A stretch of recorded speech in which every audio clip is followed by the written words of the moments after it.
Татарстанның Милли музейында 12-14 гасырларга караган минбәрләр турында сөйләүче уникаль күргәзмә эшли. Сәлҗүк минбәрләре дип атала ул.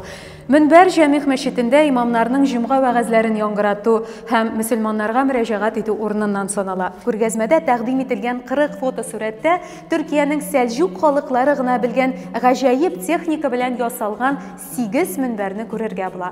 Ислам сәнгатенең гүзәл үрнәкләреннән саналучы минбәрләрнең үзенчәлеге нидә? Моны һәркем үз күзләре белән күреп кенә аңлый алачак.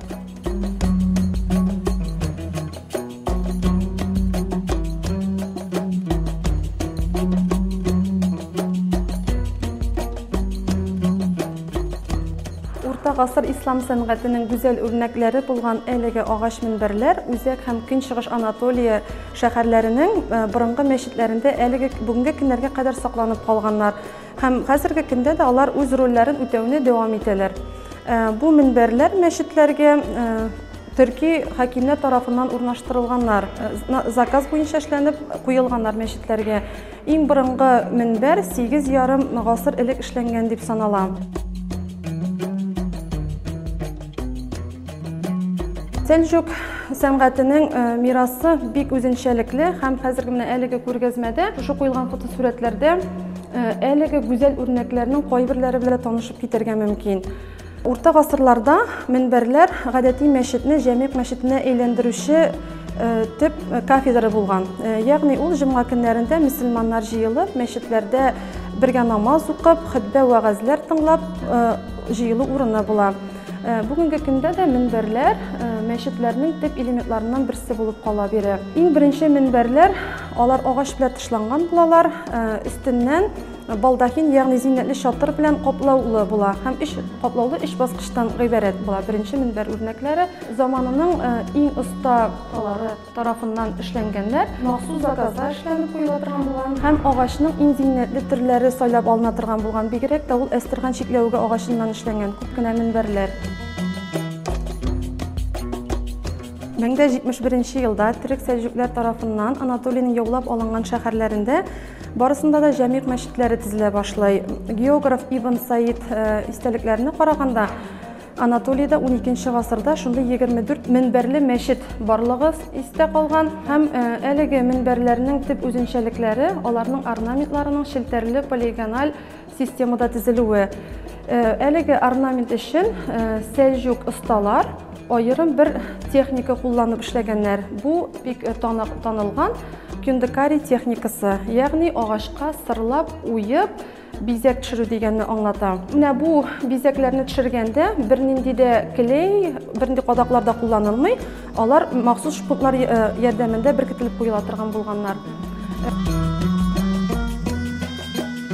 Минбәрләр күргәнегезчә алар тоташтан сырлап ясалган рәсемнән торалар.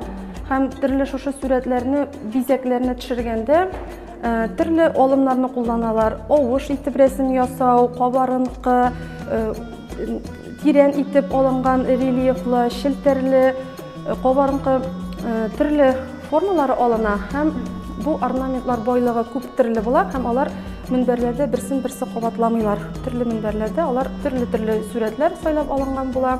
Шулай ук минбәрләрдә Коръән аятләреннән үзентәләр бирелә, дугалар, кичкенә дугалар язылган була.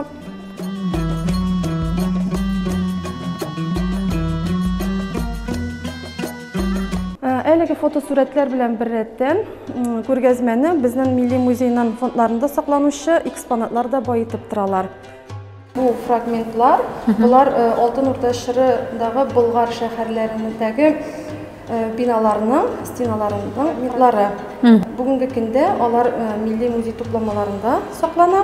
13-14 гасырларга караган үрнәкләр. Әлеге күргәзмәдә Василий Иванович Корсунцевның кенә рәсемнәре, сүрәтләре күрсәтелә.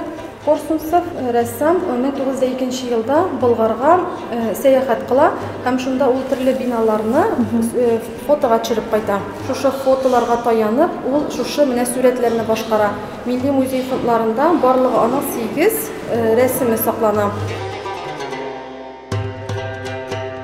Алтын Урда шырындагы менә бу фрагмент төрле төстәге мозаикаларны кулланып эшләнгән бинаның стенасыннан бір үрнәк инде менә бу өлеше. Милли музей тупламаларыннан булган әлеге экспонатларның берничәсе археолог, коллекционер Андрей Федорович Лихачев коллекциясеннән, кайберләре төрле елларда үткәрелгән, уздырылган археологик экспедицияләр нәтиҗәсендә милли музейга тапшырылганнар.